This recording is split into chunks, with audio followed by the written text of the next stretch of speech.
guys, and welcome to Betwixt the Books. If you're wondering why we took August off, that's my fault again. I got COVID again and got super sick and couldn't talk for a long time. So if I cough or something in this video, that's why. I still have a little bit of a cough that comes up. I will try to cut all that stuff out, but just in case I sound a little weird or anything like that, that's why. Also, that's why we've been gone. At least I've been gone. Gretchen still made solo videos in that time, but like, that's why there was a weird gap for like a month, because I got sick again, which sucked. But we're back, and we're here with a review of a book that we should have done in August, but I was sick, and then we didn't. So now you're getting the review now in September, and it's spooky season, so I have Ghostface on my shirt. This is what's happening.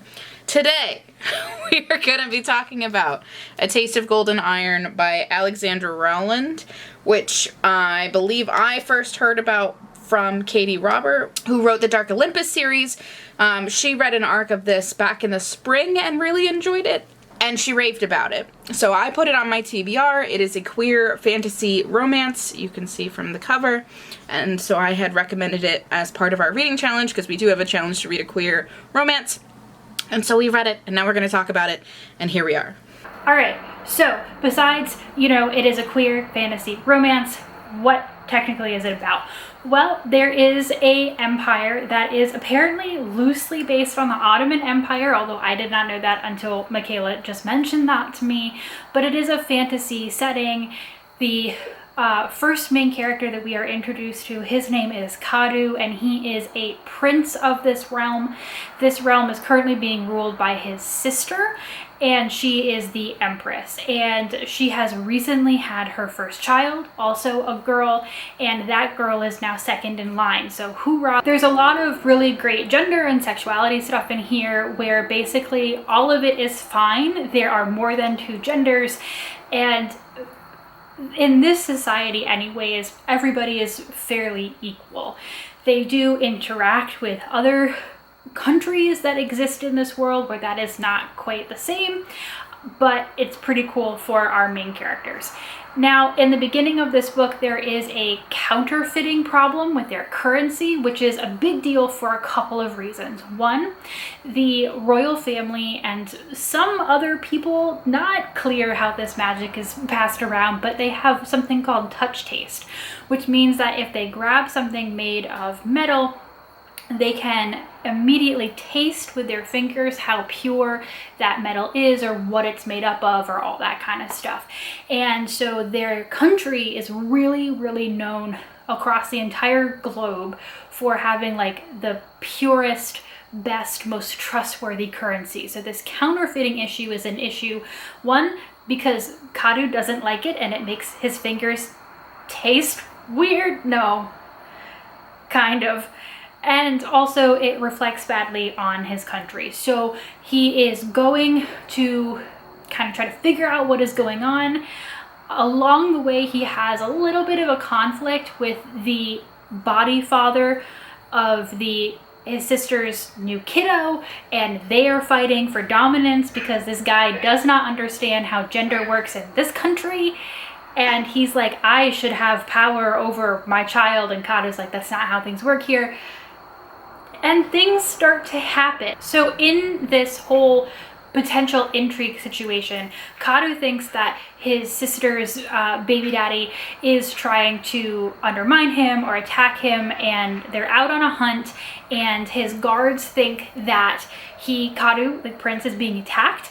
He's not, but there's a huge scuffle, people die, it's a serious situation. And so the queen, to try to save face, to try to fix this, basically tells Kadu that he has to go and lie low, and also since he clearly cannot train and keep his own guard properly, she's going to assign him a new guard who comes very highly recommended to try to, clean up this messy house Kadu got going on. And this man's name is Evermer. He is Kadu's exact opposite.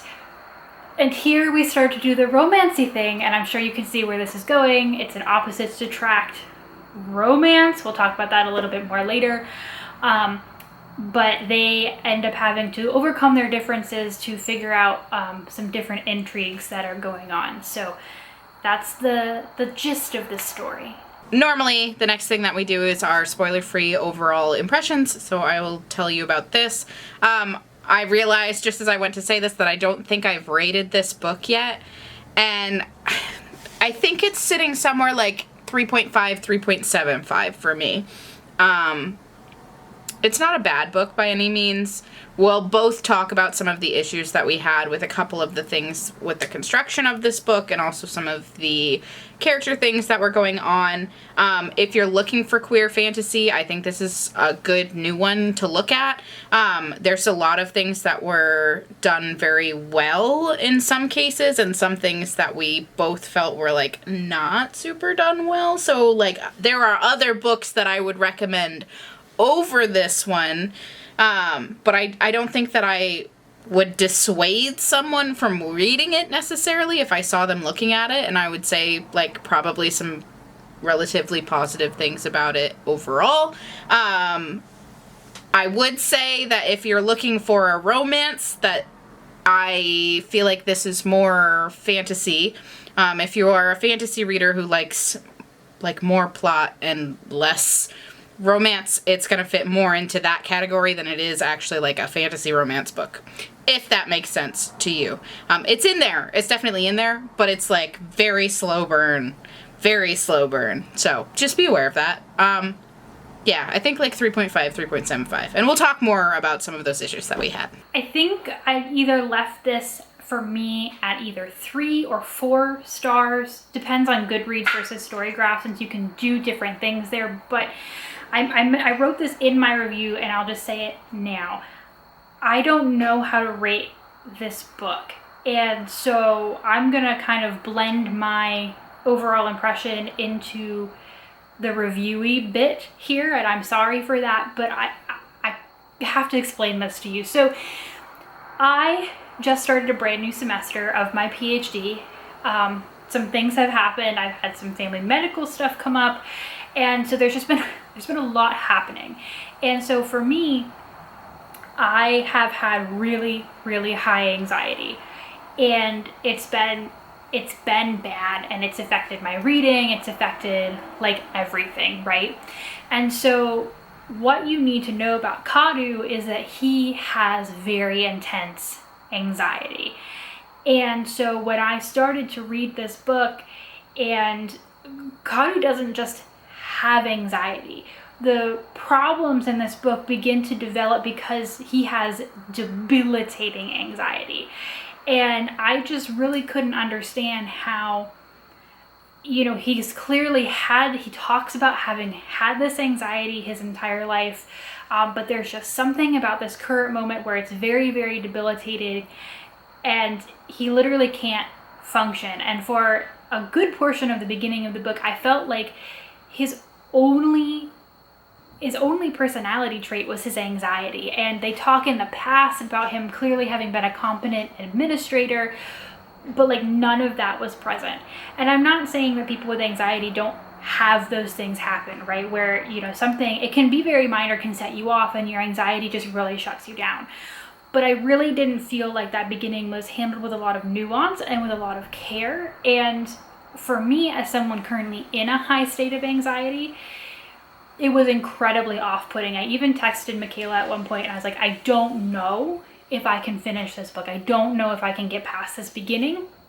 I feel like I am being like pained and hurt by the level of anxiety being exhibited by this character. Now that's a me problem. I'm not saying that it's the author's fault, but like it was not good.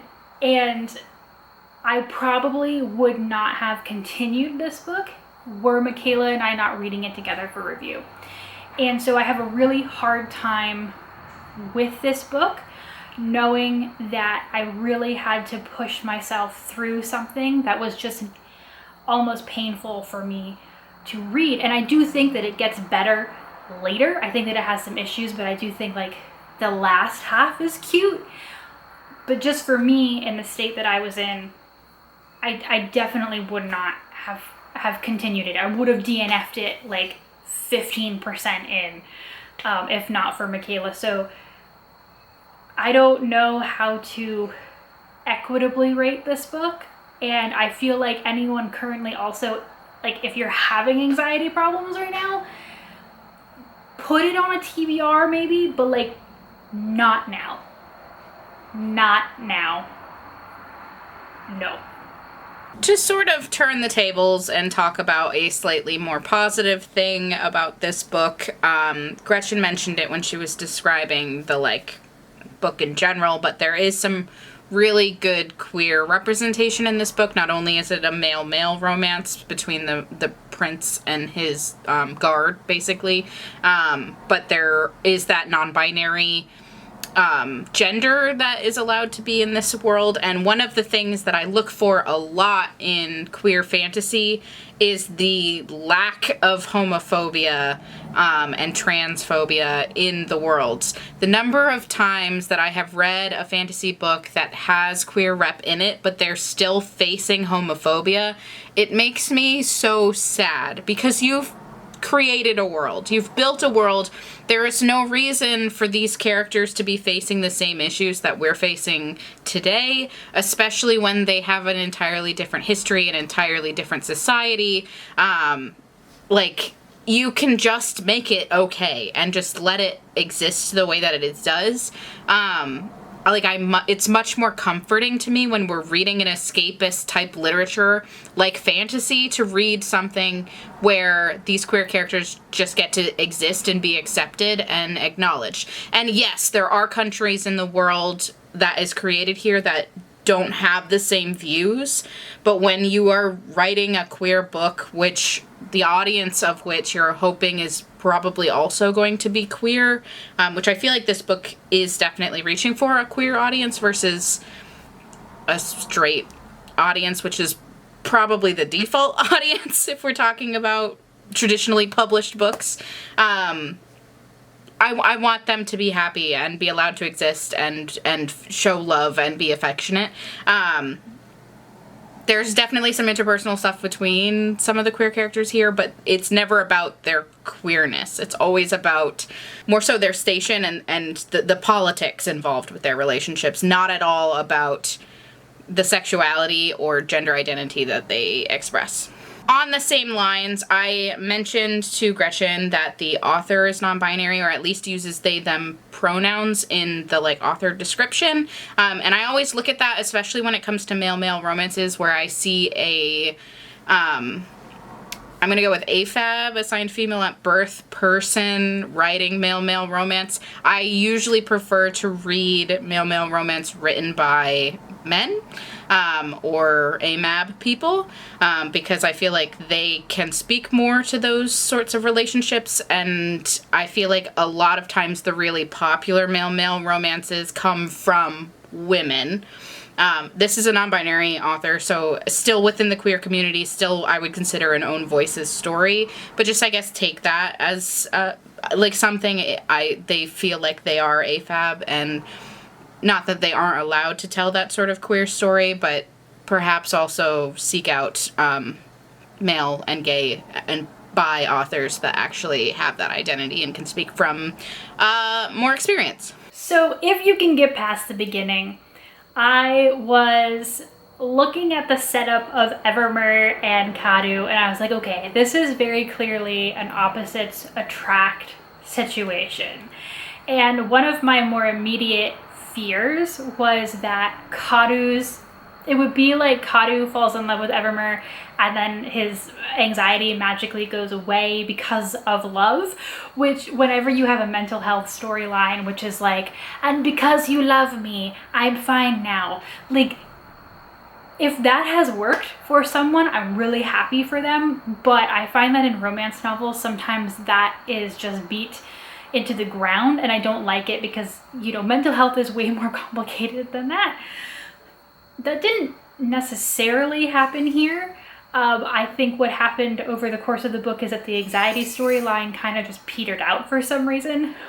But anyway, what does happen is there's a little bit of weird pacing where Evermer goes from really not having a great opinion of Kadu to having a much better opinion of Kadu. And again, if you can ignore that bit, I have to admit that it gets very cute. And you can actually see in my text to Michaela, I'm like, I hate this anxiety thing, I hate this anxiety thing, I hate this anxiety thing. Oh God, there's been like a montage of them getting to know each other and like one fight, and now they have a better opinion of each other. And then there's like a really big gap as like the second half of this book flows so much better. And then I was like, all right, it's not cute.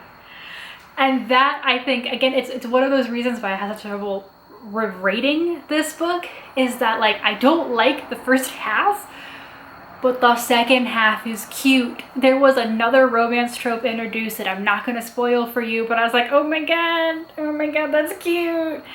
And I do think that it gets better as it goes on. So like, it might be one of those books where, you know, I do think that if you can get through that front half, it really does get cute, and they're very supportive, and they still are very opposites attract. But I think by the end, they're also strong enough to stand on their own. And again, that was my deep fear, was that love would heal and whatever, or that Kadu would need Evermer to manage his anxiety. And neither of those two things happened, and that makes me happy.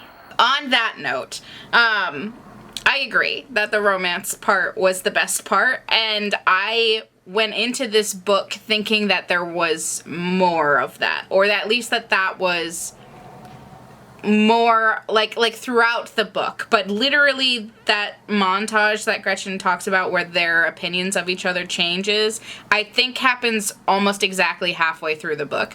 And this is not a short book. It is 500 pages. So you have already read almost an entire novel length thing before you get to that point, which is part of the reason why Gretchen struggled with it, and it's part of the reason why I struggled with it. And perhaps it was because I was getting this recommendation from a romance author, Katie Robert, who writes romances, and it is categorized as fantasy.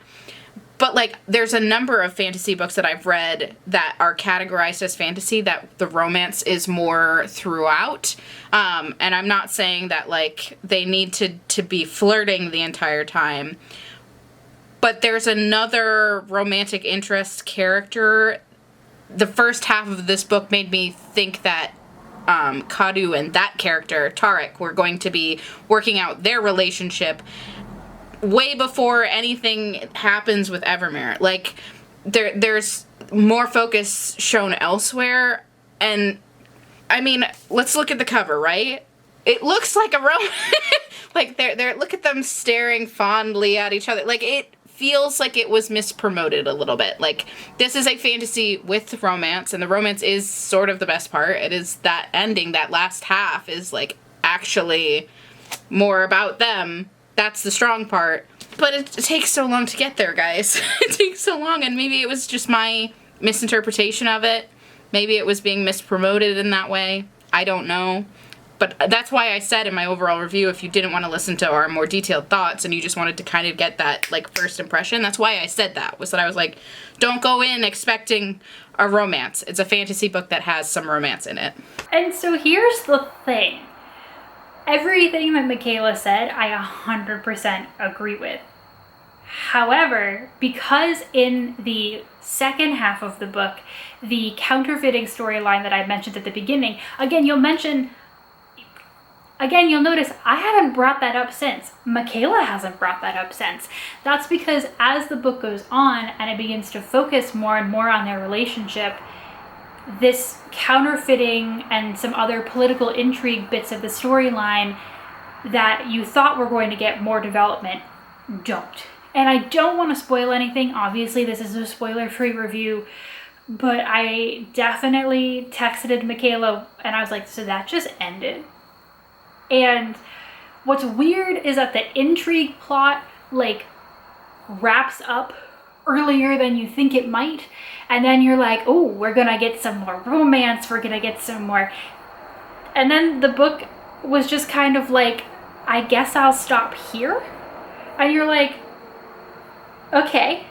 So there's not a deeply, and definitely some underdeveloped like villain characters, and then the romance just kind of, it doesn't give you anything like deeply dramatic or romantic. I mean, the ending is cute. The ending is definitely cute, but I was like, it just felt weird.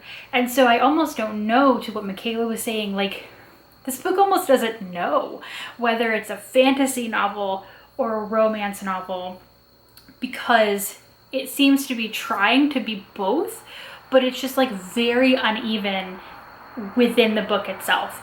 And it left me feeling like I didn't know.